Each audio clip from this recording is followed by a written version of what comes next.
Alrighty, everybody. So we're back for the final episode of the 2022 season. Like we'll keep going as we go on, but for like our season, this will be like the last few games that we have, especially for our teams. Our It's terrible just teams. I can't even I can't fathom my team being bad, kind of sure, whatever. But like your team was supposed to be a powerhouse. And I mean, we do have it in the notes, but I don't know if you want to talk about the good news that has been bestowed upon your team that maybe they can actually start to be good in 2023, Yeah. like they're supposed to be. So if you want to talk about that, I know you got to be excited. Oh yes, we can break with this good news. So Tony La Russa has officially stepped down as White Sox manager. Oh, I mean the reasons are kind of a bummer, but at the same time he's like 78. It was health concerns with his pacemaker, and he's just been having a lot of trouble with it. He had it inserted in like February, had trouble again in April, and then had a lot of trouble again in August. And that's when he stepped away per kind of doctor's orders. So he did step down. The White Sox today kind of talked about how being White Sox adjacent is not a requirement for being a manager, which is big because they tend to just like hire their friends or within the organization. And that Miguel Cairo will have an interview, but they are looking to go outside of the organization for someone who can win. Yeah. Yeah. Do So you have any ideas on like who you would want? Like anybody that you've seen that maybe has impressed you and you'd be like, "Oh, I think this would be a great fit," or do you want somebody completely unexpected? I kind of just want somebody unexpected because with all of the managers that have been let go this year, like none of them have really impressed you. Yeah, they haven't impressed me. So I kind of just want like some young blood and no relation to like the 2005 team, because a lot of people are like, oh, it's going to be AJ or it's going to be Paul Konerko. And I'm like, why would Paul Konerko want to be a manager? No, we don't need them. Oh my God. But unfortunately, like there's still no update with Jose Abreu, whose free agency ends this year. And Rick Hahn didn't say a lot of great things that made fans feel comfortable, like about off-season spending and whether Jose was coming back or not, and just money in general. Like his part wasn't comforting, but I'm trying to remind myself that Tony is gone, and he did admit that this season was really on him. Oh, well, that's good at least. Like, be culpable. The one time. He's like, I didn't do my job, and our record proves that. And I was like, you admitted it? It's unfortunate that, like, a health issue is what has to take him away from it. But it's also still crazy to me that like you're almost 80 years old and you were like, yeah, let me manage a baseball team. Like the stress of that is unbelievable. It's like when you see people that enter the presidency and 4 years later they look like they've aged like 15 years. I feel like that's the same with like managers in Major League Baseball. Like they'll start and then they'll look terrible, except for Gabe Kapler. But that's just well, I mean, we all know how Barack Obama looked when he went into office and how he looked 30 years older as he left. Yeah, so I just feel like sometimes it's the stress, and like that's the same thing. Like, why would you want the stress of being a major league manager? That's like people are always like, "Oh, Veritek, I want him." Like, when Cora doesn't want to manage, like, let's have Veritek. Veritek is living the life. He gets to hang out, he gets to go to Fenway, he gets to watch all the games, and he gets to like interact and like mentor these players, but he doesn't have to actually have anything fall on his shoulders. So why would you ever want something different from that? Truthfully, that's the life. yeah, just hanging out. It's like you're playing baseball, but you don't have to worry about actually getting out there and playing. You just get to, I don't know, give all of your knowledge to the young guys. Like, to me, that's great. Not like, oh yeah, you're knowledgeable to the young guys, but then every single thing that you do is going to be scrutinized, especially when you're in a city like Boston. Boston is terrible. Like absolutely atrocious for how and it's not even the fans, like the media in the city is just what is the absolute worst, because they like spewing like lies too, which is crazy. But our seasons are done, but there's still, of course, baseball to be played. The playoff picture is going to look a lot different this year, which is kind of exciting. So we'll see how that all plays out. But we do have some updates. We'll start with some injury updates for the Los Angeles Angels of Anaheim, or whatever the hell they're called today. I don't even know. They activated Anthony Rendon from the IL. He will serve a 5-game suspension before returning for the final 3 games. The suspension was for his involvement in a bench-killing ball against the Mariners in June, where he struck Jesse Winker in the face with his left hand while his right was in a cast, because that's what you do. Oh, that's one of the dumbest things you could do, because I remember them, because he was injured. A lot of people were like, oh, he's going to get a heavy fine because he shouldn't even be anywhere near the field with that. So what a dummy. Like, I don't, it's like kind of when like back in the day, I forget, it was like a pitcher for the Yankees. He like punched a wall with his right hand, which was his pitching hand. And then was just like, Kevin something. What the hell? He was the guy that got like the first $100 million contract. And he was like not even that great. I forget. I can see him. I'm pretty sure his first name was Kevin, but I'm blanking completely on what his like last name was. And I remember he like literally like punched a wall. It's kind of like the same thing with that idiot in Cleveland that like punched the mound and then like broke a finger. Like, it's just like, what are you doing? Especially you're on the IL for an injury and you're like, I must be in this fight. You don't need to be in. You're not even supposed to be on the field. It's against rules. Yeah. He's an idiot. Man. So dumb. So, well, welcome back, Anthony. Yeah. For the final 3 meaningless games for Los Angeles. We are, however, saying goodbye to Zach Britton. He has been added to the 60-day injured list, ending his season, obviously, because there are like 5 games left. His comeback from Tommy John surgery was cut short after just 3 relief appearances from the Yankees. So it sounds like he was not ready at all to come back. And give him now the whole he's season. a little more injured than he started to be. Yeah, and then maybe by the off season somebody can get him on a dime, and then he can be successful again, hopefully. Not in pinstripes. If he's in pinstripes, I hope no success. Not injury, just no success. Like, I want you to be fully healthy but just suck. Or go to another team and be really successful. So that's Zach Britton, who like has changed the spelling of his name multiple times.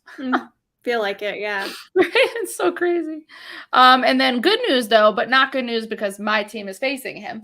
But Tyler Glasnow is back, and we'll see how he rebounds post Tommy John.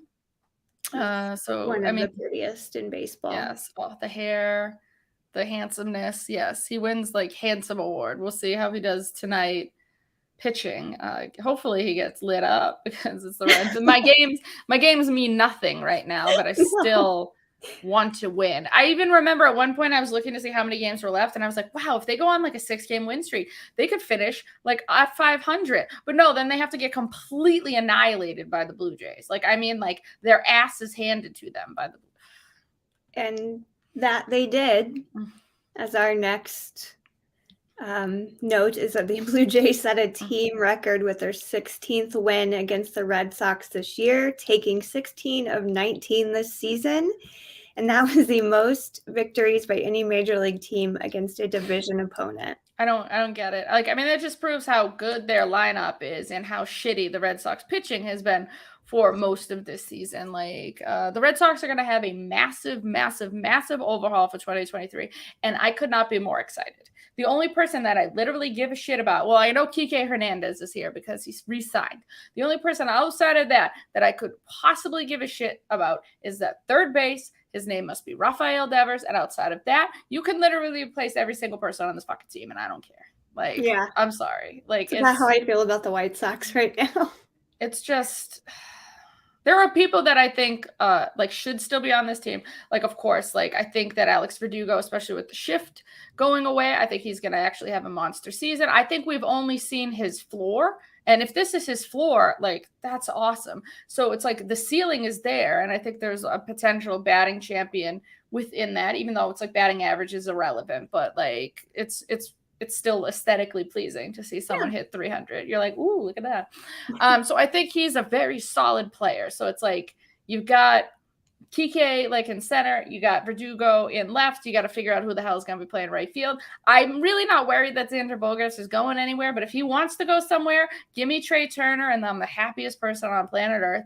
I need Devers at third.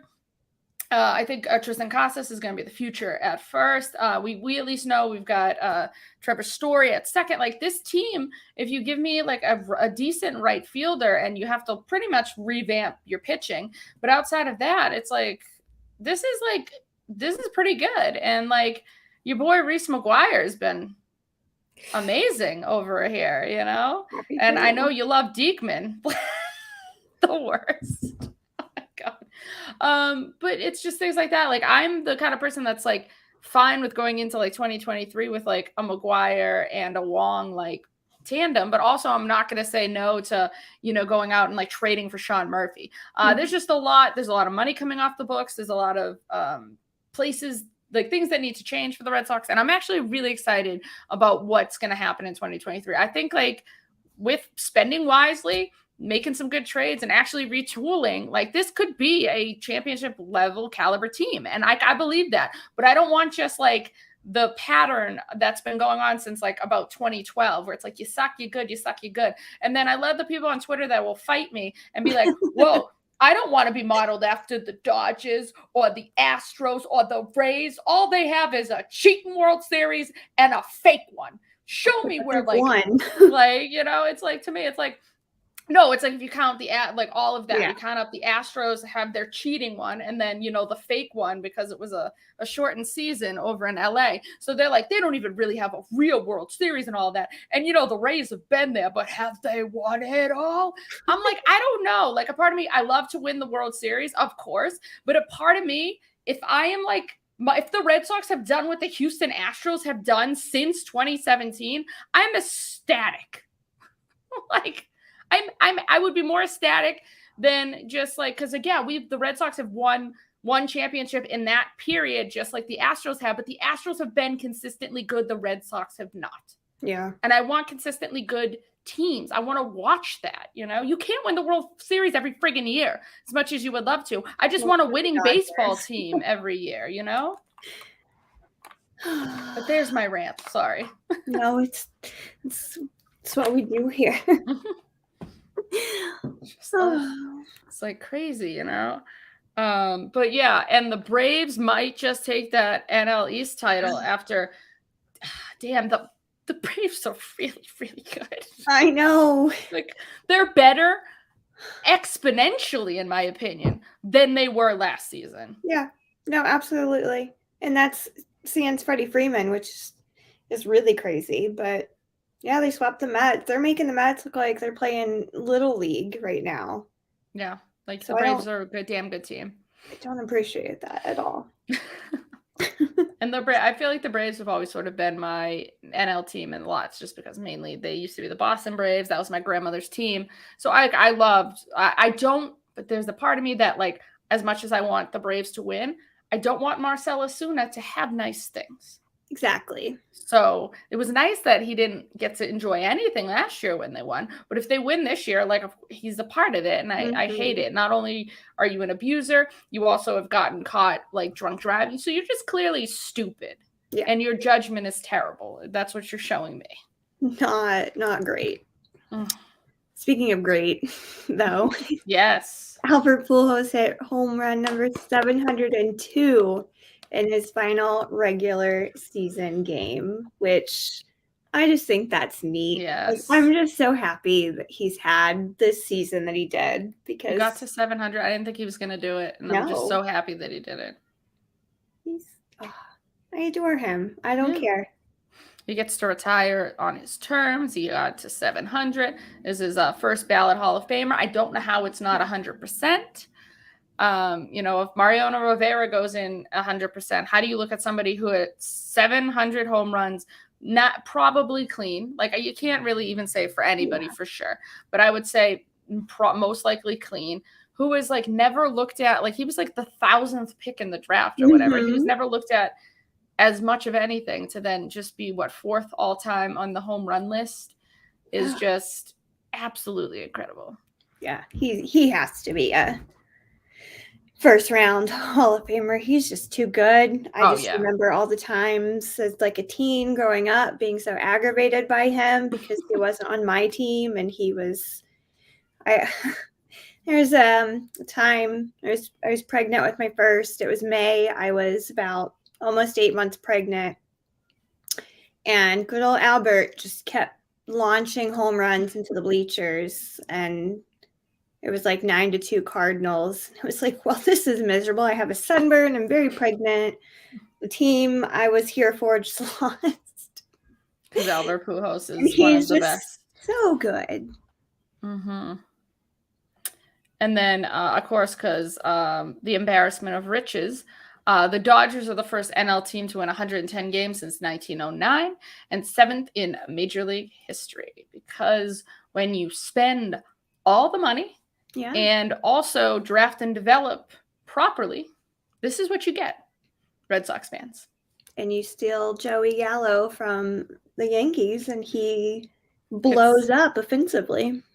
Yeah, it just proves that like your mental health is so important, because when you are playing like miserably in a place that is making you miserable, you're going to just continue to play miserably versus like a team that is supporting you. You're gonna like, I've always thought Joey Gallo was a great player. So like when he went to the Yankees, I was like, fuck. Yeah. You know, and then he just couldn't handle New York, which is completely fine because just some people can't. That's the difference between like Boston and New York, is that like I feel like Boston fans were definitely like tough on our players, but I feel like we don't boo to like the extent that New York fans do. It's like I don't know, there's like a little bit more like leeway. And like in Boston, if you're like a gritty player and you're not the best, we're gonna like you. Like Trot Nixon, I love Trot Nixon. Sure, he was like a 7th overall pick in the draft that year, but it was like he never played to like the ability of a 7th overall pick, but he always played hard, gritty, dirty. So I loved him. Boston loved him. Versus like that type of player, I don't think succeeds in New York. No, like they want the flash. They want Aaron Judge, like flashy and good, you know. And it wasn't fair to Gallo because he was good, but he was slumping, and they booed him off the field so many times that. And it's not as if Joey Gallo went there having signed some like major contract. Like you got him in a trade. He's a well-paid player, but it's not as if like this is like Garrett Cole, who you're paying $35 million to be a good pitcher, but you're paying him to be DeGrom, and he's not DeGrom. He's not even close.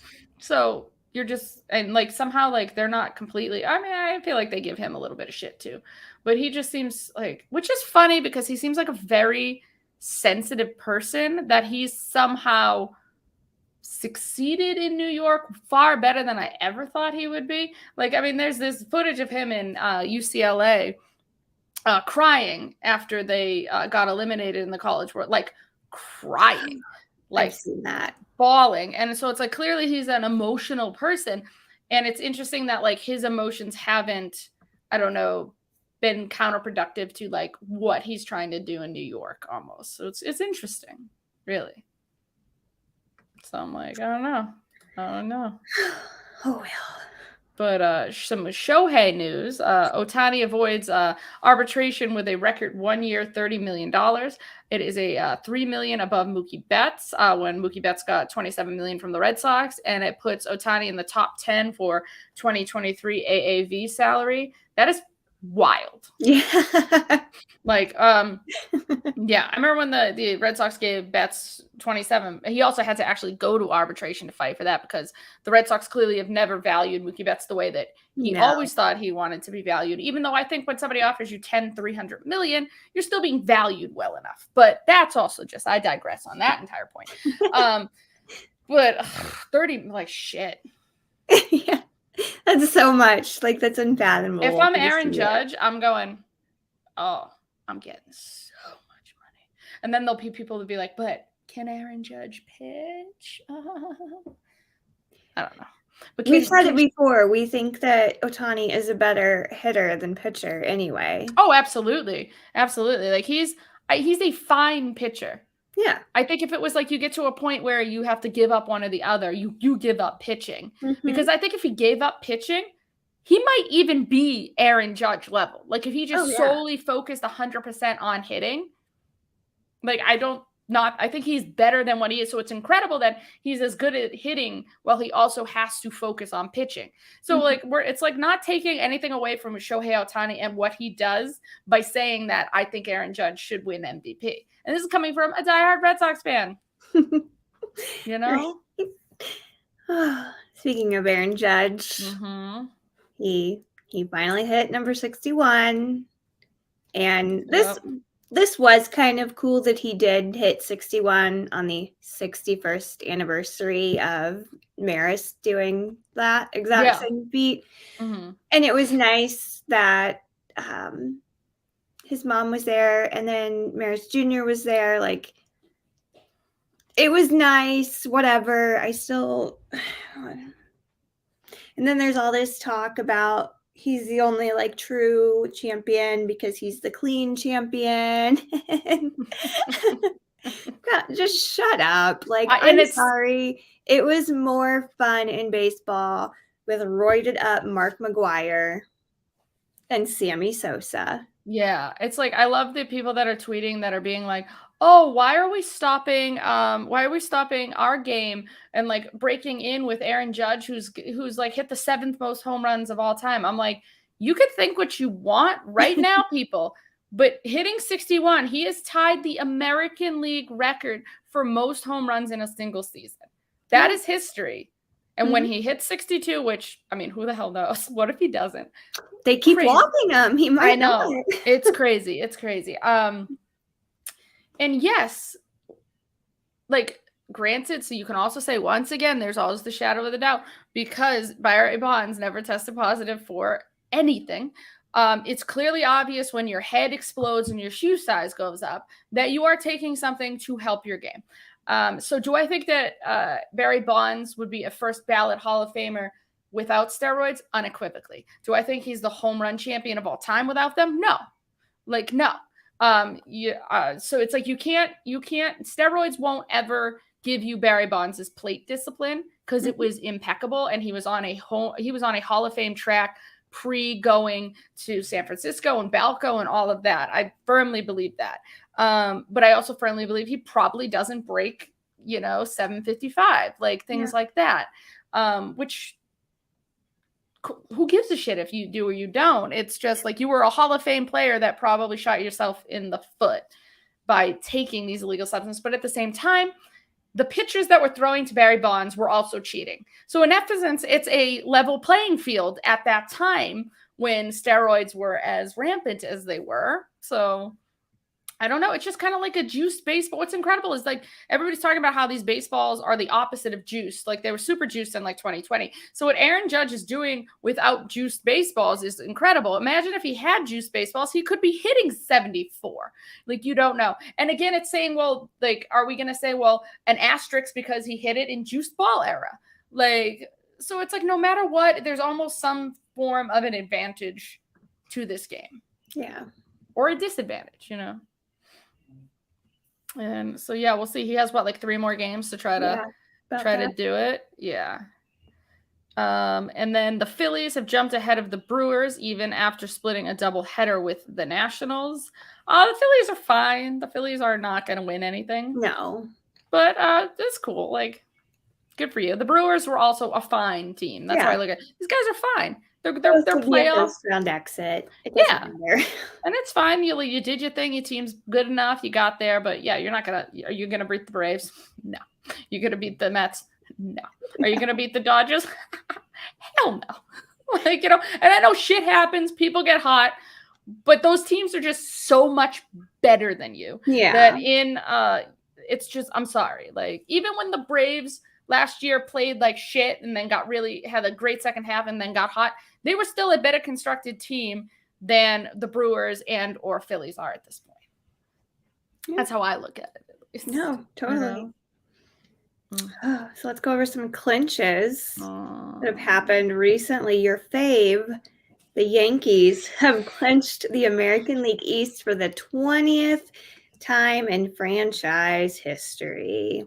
It's Big fine. shocker. Talk to me when you win a World Series. You They're know, not going to it's been a last very while. It's been a long while. in the playoffs. No, they're fine. They're fine. Yeah. They're not. The Astros are better than them, and I hate the Astros too. Mm-hmm. But I'd rather the Astros win anything over the Yankees, of course.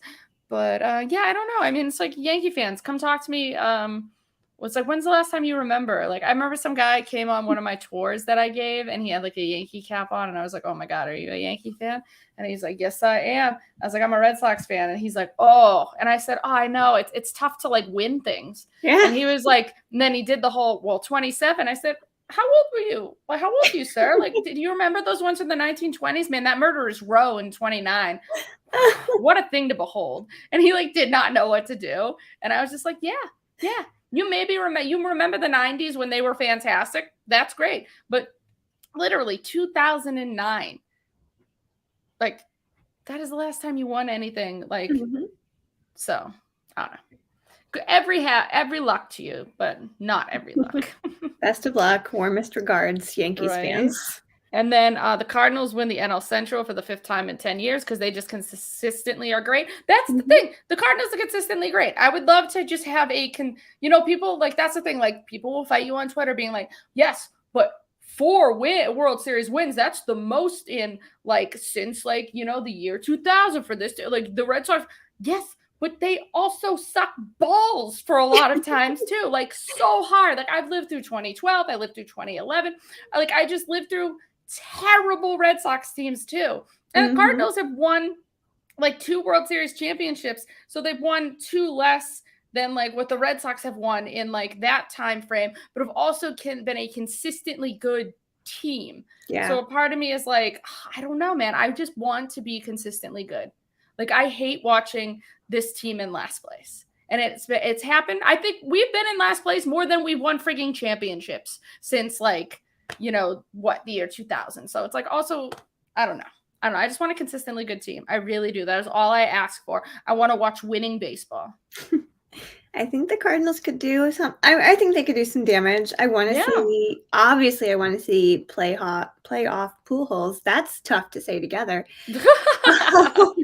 Playoff pool holes. Yeah, I want to see that. They've got that crazy devil magic working with them again in their favor this year.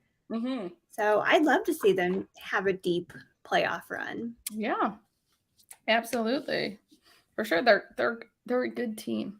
Yeah. Speaking of other good teams, the Astros have clinched home field advantage through the ALCS. The Yankees were the number 2 seed. Obviously, we just said that we would rather see Astros over Yankees, just our personal preferences. But the Astros are just too damn good, and they always will be. And too damn good with saying goodbye to George Springer and Carlos Correa. Yeah. That is what gets me more than anything. It's kind of literally like the Braves saying goodbye to Freddie Freeman and being a 100-win baseball team before the season's even over. Like, I love me some George Springer. That was one of those picks where I was like, if you just come to the White Sox, I'll be a happier person because I adore him. Yeah, and it's like, I don't know, watch them win a World Series without Springer and Correa, and I'll be like, that is hilarious. They totally will. I imagine they will win again. I think they're going to get there. I think they'll get there. I think it's going to be the Astros because I truly don't see any other team being better. So they're going to go to like their 6th consecutive ALCS or some shit like that. What is it? 17, 18, 19, 20. Yeah, it'll be 6. Literally. So you're telling me, Red Sox fans, that you would rather go good, terrible, good, terrible, good, terrible, good, terrible, good, terrible than 6 consecutive trips to the American League Championship Series. Oh, okay. And then you'll be like, well, there's only one win. And they cheated. It's going to 6 consecutive ALCSs is absolutely incredible. The Yankees, like were like the only team that's done that. And like they did like 98, 99, 2000, 2001. They went to 4 consecutive, World Series. Yeah, they won 3 of the 4, but they still lost one of those. So it's almost impossible to say, oh yes, getting there, but then winning it all. Like you're telling me they should have 6 consecutive World Series championships? That's insane. Getting 6 consecutive like trips to the American League Championship Series is also insane. And I would kill for that. Yeah, right. Kill for that. And at some point, you just need to get over the whole cheating thing. Like, I got over it. I like to make jokes, but who cares? You can cheat all you want, but at the same time, while cheating, it took them a full 7 games to win the World Series. Yeah. And it took them a full 7 games against the Yankees as well. So it's not as if they and they won games on the road. Mm-hmm. Like they won the games they needed to win on the road.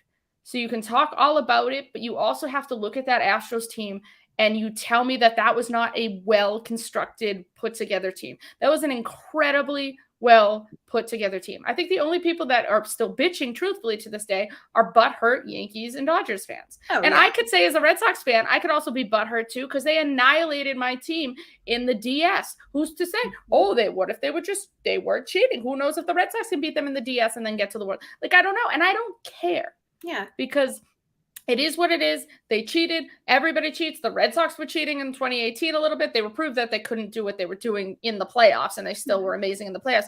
Like, the Yankees were caught doing – like, everybody kind of cheats in this game. Yes, the Astros clearly took it to a whole other level, but at the same time, I don't know.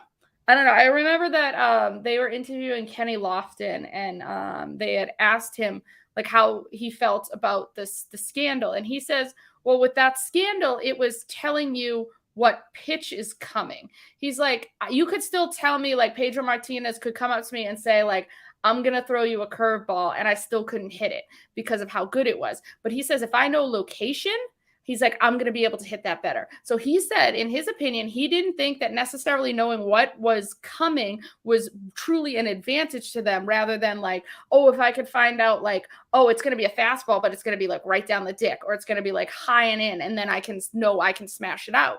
Yeah. And also you have a nanosecond to adjust in this game too. So it's like saying to me, okay, like, trash can hit. It's going to be a curveball. Then I have to literally like a 1/10 of a second to be like curveball, boom, and hit it. Like, I don't know. So your brain doesn't operate that quickly. Yeah. So it's like, I'm over it at this point. Just like I'm over the idea of like, the Dodgers have a fake World Series. I may like to make the joke about that too. Like, I still think that they have to actually win a full 162 in order for people to truly be like, oh my God, same with the Astros. Mm-hmm. But it's as if saying they didn't win a World Series or take that away from them is dumb. Would I have felt if the Red Sox somehow like got hot and won the World Series in 2022? Would I be happy? Yeah, I'd be like, great. But at the same time, I'd feel weird about it too. I'd be like, yeah, I won in 2020, but like, I want to win a full 162. I want to win like the full like playoffs. Like, I want to win in hostile environment. Like, getting to play in neutral environments was probably a hell of a lot easier for these players as well, Yeah. So yeah, this season will be a lot. I think it's going to be, I don't even think the Dodgers, like, because I also do like, because they've become like the Yankees of this generation. I like the team that spends the most money to like get slapped in the face. Yeah. I think that it's going to be Astros Braves. Yeah, that checks out. We'll see. It's probably not. It's probably going to be Astros Dodgers again, like 2017, and we'll see what happens. But I think the safe bet is the Astros are going to be back in the World Series for the American League. I think it's more of a crapshoot for the National League, personally. Yeah. And then, of course, the Rays, because 4th straight trip to the playoffs. But what a terrible business model to try to follow. Oh, God, getting to the playoffs 4 years in a row. Terrible. Who wants to do that? I don't understand why more teams don't try that method, honestly. It's so awful because, but Crystal, how many World Series? Yeah. Oh, get back to us after that parade, Rays fans. Oh my God. It's crazy. But yes, the Rays are a damn good team. The Rays model is the Dodgers model with money. The Dodgers are the Rays with money. That is what the Red Sox are trying to go for, Red Sox fans. That is what the Astros are pretty much doing. Yeah. Especially now that they have James Click, they have another person. There's a reason why people are plucking these baseball operations guys from Tampa Bay, because Friedman went and did what he did with the Dodgers. Chaim is working on doing. Also, again, I'm gonna go on a little tangent. I truly, truly, truly have never in my lifetime, granted I haven't been necessarily like on Twitter, like when Epstein was there, or when DD like really was there, or even when Charrington. I have never in my life seen the scrutiny that a baseball operations person is under from a fan base the way Chaim Bloom is with Red Sox fans. And I know a lot of it has to do with Mookie Betts, but it's not as if he came on day one getting hired and said, can't wait to trade Mookie Betts. Looks like a good day to get some value for Mookie Betts. No, I'm sure he sat there and said, I have one of the best players in baseball. I would love to keep him, but ownership is like, well, he said no to $300 million, so figure something out. And then he said, oh shit. And then knowing that like the fan base is going to hate you for that, especially when the fan base doesn't understand that Alex Verdugo was probably their best prospect in their farm system at that time, that Connor Wong was a really good one, that Jeter Downs was a really good prospect at that time. And sometimes all the prospects don't work out. But now when they see Gavin Lux be productive and they see what, Dustin May is. But now if we got a Dustin May and he went and had Tommy John, they'd be bitching about that, being like, why did Chaim go and get like used goods? So it's like nothing he can do. Like outside of winning, even if he wins a World Series, I still think people are going to hate him. And it's insane to me. Like truly. And I will admit when he's done wrong, he did terribly with the bullpen this year.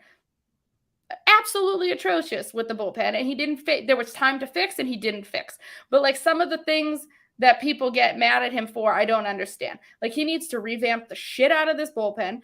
And they're like, oh, he's not going to spend. He spent over $100 million with getting Trevor Story. And then, yes, he made mistakes, but the amount of injuries that the Red Sox had this season, it became a running joke where it's like, oh, yeah, man, Chaim Bloom, when he took that bat to Trevor Story's, like, a hand, oh, God, I can't believe he did that. Like, things like that. So it's always just been like, But anyways, there's my other tangent, and we'll talk about some good news though. The Mariners, for the first time since 2002, they have captured a playoff spot. They are going to the playoffs. Oh my God, incredible! It's the longest drought. Now the longest drought belongs to I forget who the longest drought is now to get into the playoffs, but it's no longer them. It was like 21 years for them. Like holy shit. Mm-hmm. 2001 was the last time. And I don't know if you caught any of that game. I didn't get a chance. I was on coverage for White Sox that night, but I had the White Sox muted. And I turned that Mariners game on when it was getting kind of close to the end because it was like back and forth for a really long time. And I mean, I'm just watching on MLB TV and I got goosebumps because it was just this electricity that was just coming through everywhere. Like you could tell how crazy it was at T-Mobile Park. You could tell the fans were just ready to go. I was so happy for all of my Mariners mutuals. Like you could just tell that tension was just building and they were just so happy to finally be there. And I mean and for it to be a walk-off. That's pretty special. And to do it at home in front of your fans. Yeah. It's probably the most excited they've been since, Griffey, crossed home plate at the Kingdom, like things like that. It's like, so yeah, I'm very happy. I love that ballpark's great. The city of Seattle is one of my favorite cities that I've ever been to. Lovely city. So yeah, I mean, every happiness to Mariners fans. I hope there's a deep run in there. I would love it. Like I would absolutely love it. So yeah, like things like that are finally great to see. Like, and I'm happy because they went out and they retooled to get into the playoffs, and that's what they've done. And even if people are like, oh yeah, like they didn't win a World Series, like who gives a shit? They are retooling to get better, and they did that. And it could be down the road a little bit. They have a lot of talent there, and it's just a great thing to see. Young talent. Yes, they do. just like the Orioles didn't make the playoffs, this run that the Orioles like went on, especially when they got rid of Trey Mancini, Yeah. and the future is super bright there. Like that is like Orioles fans should be so happy with this season. I, as a Red Sox fan, hate it because now the division is even more difficult. I know. Like it is going to be nearly. You're telling me everybody in that division next year could be really good, like. I do think the Orioles will be good next year, and I think the Mariners are going to be even better next year. Yeah, playoff run or not. Like I'm so excited to watch what that team does and watch what the Orioles do next season, because again, they both teams have this like young talent, this new direction they're going into, and they both have had hell of a season this year. Yeah, so, absolutely, for sure. And then speaking of having no money but being great, the Guardians clinched their first AL Central since 2018, something that not a single human being, I think, on planet Earth foresaw. I think, isn't their like whole payroll like $47 million? Yeah, it's like nothing. I need to like literally look this up. I'm gonna be like 2022 Guardians payroll, because I think it's like $2 million more than what Max Scherzer makes. Yeah. Oh yeah. I mean, it's low. Yeah, let's see. Does it give me the whole total here? Their active payroll is $56.5 million. Oh my gosh. They are literally, as a whole team, about $11 million more than what Max Scherzer makes as a single player. That's really sad. Yeah, I had the Guardians finishing maybe third this year because, again, White Sox looked great on paper. Yeah. I thought the Tigers were going to be kind of a sleeper team that did a little bit better. And I know the Twins always choke for playoffs anyway, but, I really thought the White Sox were actually going to come up on top because they have this incredible team on paper. But between the managing and the injuries, it didn't happen. Yeah. And, I didn't have the Guardians even on my radar for being good this year. This is $170 million. That is literally how much more the Dodgers payroll is than. My God. $170 million more. That's the Los Angeles Dodgers as a payroll. Like just looking at this Dodgers team, like Freddie, Jesus. But I will say though, the salary is adjusted so beautifully in LA though. Like Freddie Freeman's base salary was 27. Mookie Betts' base salary this year, because he got that big off the top $65 million, it was 17 and a half.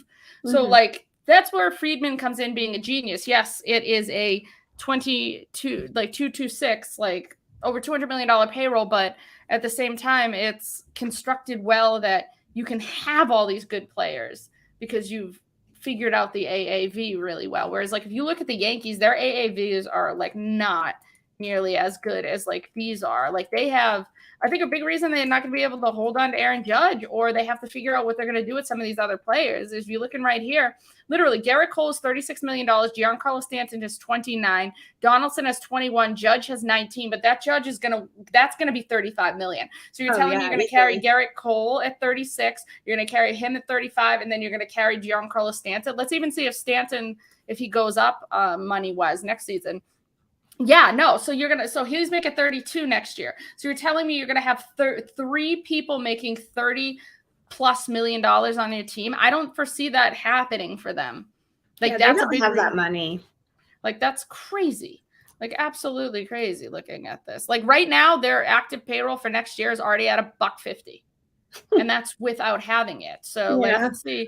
I mean, Boston Red Sox, because I know a lot is going to come off of it. Like this year they were at 109, which is crazy. The Red Sox are literally $100 million less than the Dodgers.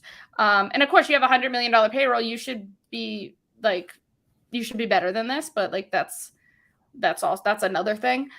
You should not be a last place team. But right now they have, going into 2023, they're going to be at 99.795. So they have plenty of wiggle room, especially if you want to get yourself to $100 million team, let's say, or $200 million team. You have $100 million to play with, really. And you can do that. The Red Sox can do that. You're going to charge me $19 for a beer?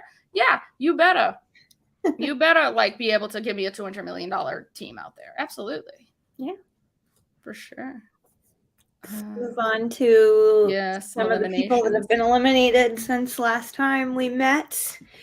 This is kind of a bummer. The Giants missed the postseason this season after a year after winning 107 games. What a weirdly fluky season that was. But how are you that good and have it be that much of a fluke though? Like how do you fluke your way to 107 wins? Yeah, that's wild to me, actually. And they've got my boy over there. They've got Carlos Rodon, so that's kind of a bummer. Carlos, come to Boston. No, I think he might. They got to go after someone good, and they need a lefty. They really do, because we're very right-handed heavy. Oh, I miss my boy. Obviously, we mentioned the White Sox are out, and the Orioles are out too. So Cubs have been. I mean, a lot of teams have already been eliminated because a lot of them have just been stinky poo-poo this year. Yeah. I mean, it's really that Braves Mets is the most exciting thing that's going to be going down to the wire with like 3 games left. They're 2 out, right? So I mean, really, the Braves only have to win today and they clinch it. But you mean Phillies Brewers is not exciting to you? Oh yeah, riveting stuff. 2 mid-offs trying to make their way. And then speaking of contracts that were a whole lot of wasted money, Jason Hayward says he wants to keep playing, even if it's not with the Cubs. He has not played since late June and has 1 season left in a $184 million 8-year contract. He will make $22 million next season. I mean, it's like, yeah, he went there and they won a World Series, but like, God, was that a lot of money? He hasn't been good since. And yeah. he's a nice guy. Like, I feel bad. He's a really good guy, but he seems like a great guy. Like, and I wish he was having. Maybe he will. Maybe he will have a monster 2023. Like, I hope he does for his sake. You know, you never know. Hopefully, if he does, it's not in the Cubs, though. Yeah. Maybe somewhere else. I don't want them to know happiness. I don't think they're gonna like the way that they're trying to win, but like not win is a very weird model. Like it's a very weird model. They're very strange of a team anyway. What else? The Braves signed Charlie Morton to a 1-year, $20 million extension for 2023. So another good one. He's making a lot of money. Yeah, I mean, that's great. Like, because he's going out there and pitching better than he ever has at like the age of 36. Right. Like, I really wanted the Red Sox to go after him, but alas, they did not. It's fine. And a Pot of Their Own, which is great news, has raised $13,778 for the domestic violence hotline. Final total will not be known yet, as the pledges will run through the postseason. So that is. There were quite a few that I saw in there that were still postseason pledges, but that's great news. That total already, they could easily hit $15,000, which that's huge. Incredible. We talked about it last time with Allison on. She was wonderful, and I am just so proud of those girls. That's just such an amazing thing to do, but to also have the support behind it is also just absolutely incredible for sure. So great news on that front. Yeah. And yes, we've got Charlie Blackmon plans to pick up his $18 million player option for next season. And he has spent his entire 12-year career with the Rockies, which good for him. Yeah. Out there. I know. Sticking to that. Oof. That is tricky to be there the whole time, because playing in Colorado is no joke. They've just got cute colors. I like to think that that's why he's there. I mean, I'm a fan of like the sleeveless shirt. Like I like their uniform. Absolutely. And I mean, Colorado seems like a great city. It's so friggin' chill, but absolutely no pressure there. But you're not going to win, but you get to play with Chris Bryant. So yeah, that's worth it. Wild. Absolutely wild to me. But there are reports out there that the Yankees are thinking about DFAing Aroldis Chapman. If so, sayonara, you bastard. And I hope nobody else picks him up. But the downfall of him has been delightful. Especially that like tattoo infection. That was just funny to me. But Yeah, let me yeah, get like tatted up mid-season. Like, dude, there's an off season to do all of this shit, you know? right, he's a dummy. Like I wish him a very well, no one pick him up ever again, scumbag. Go just be a scumbag away from everyone Yeah. else. We don't need you in Major League Baseball. No. No. Well, we already covered Tony. We can Mm-hmm. get some fun questions. We did Yeah. tweet out because, it's been a while. Yeah, absolutely. So we have a few from our lovely friend Ed. Love it. So, favorite meal to cook for yourself?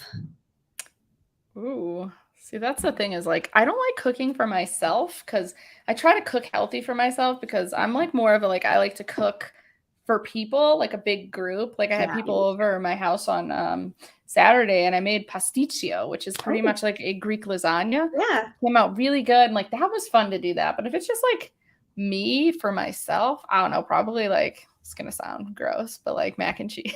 I love boxed mac and cheese.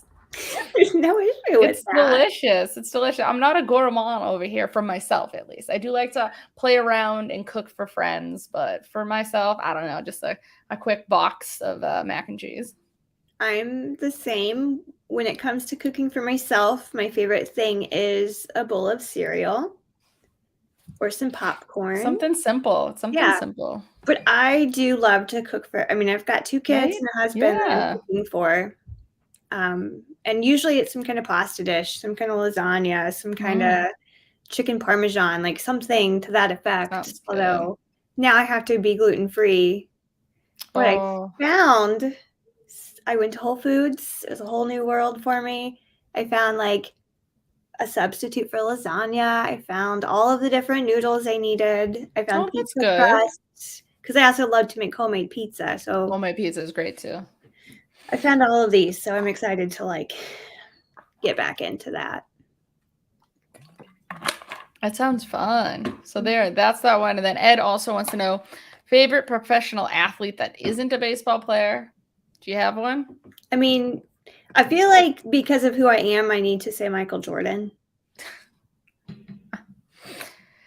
Here you go. Like me, it's like I truly don't like sports like outside of baseball. Like I don't. I'm not a people just assume that like I like sports because I enjoy one. I'm really not a sports person.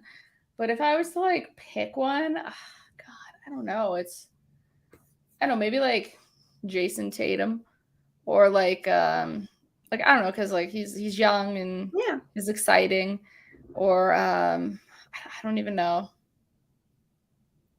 Yeah, I don't know. I'll go with Jason Tatum. All right.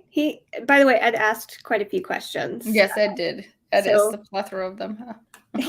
he asked 4, so here's 3.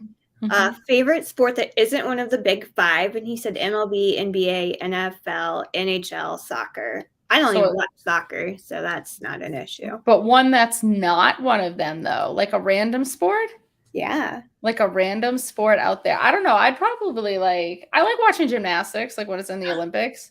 Like that's a fun one to watch because those girls and guys are just like they're doing things that I just sit here and I'm like, oh my God, that seems terrifying to me. So yeah, I'll go with gymnastics is not a big major sports. Yeah, that's fair. When I was little, my grandparents used to take my cousin and I. My cousin and I, we were 5 months apart. My grandparents would take us to like blank on ice, like grease on ice, or like when the Olympic team would come through again and do their tours for both gymnastics and figure skating. Those were so much fun. I met like Christy Yamaguchi and Michelle Kwan, and I was like starstruck. Oh, that's pretty cool. Yeah, so those are always fun, but I would assume this counts. I love women's basketball, so I love WNBA. Yeah, that's awesome. Absolutely. It's not a major 5. Yeah, definitely. That's pretty cool. That's pretty cool. And then he asked the last question, favorite player on the opposing Sox. So Crystal has to pick a Red Sox and I have to pick a White Sox. So do you have one, Crystal? Jokingly, I did want to say Chris Sale. Of course. Duh. But I think it's Xander Bogaerts. He's the one I enjoy watching the most. That is true. Shoot, I don't know. Like, I'd like to say it's Kopech, just because like I wanted to see what Kopech could do with the Red Sox. So and he's just kind of like an interesting person, like in his personal life. So I'm kind of like intrigued by him. So I don't know. Yeah, I think I'll go with Kopech as the guy that I could root for on the White Sox. You know, He just had surgery for a torn meniscus. did he? Oh my God. So maybe it's looking more and more like I'm not gonna miss him because he's either gonna be injured and never really play to his potential. So maybe Tim Anderson is the right answer. Like I don't know. I don't know. Well, he's supposed to be back by spring training, so maybe he'll take that next step and really prove himself for 2023. I need him to. And then finally from Michael, we have favorite baseball memory. Oh, that's a good one. That is really a good one. Do you have one off the top of your head that you can I will always say my wedding night, since we went to a White Sox Cubs Crosstown Cup. Ooh. Still in our wedding clothes, and got seats that were like 4 rows up, like phenomenal seats. Went in our dress. Like I had my wedding dress on. Love it. I love that. That's like a really fun memory to have too. Yeah, and we like took pictures outside of Guaranteed Rate, and it was just a fun little, like we had our photographer come with us, and he ended up getting a ticket to the game so he could like take pictures of the game too, but take pictures of us before, like inside and outside of the park. So that's cool. Probably my favorite baseball memory. Yeah, that's a good one.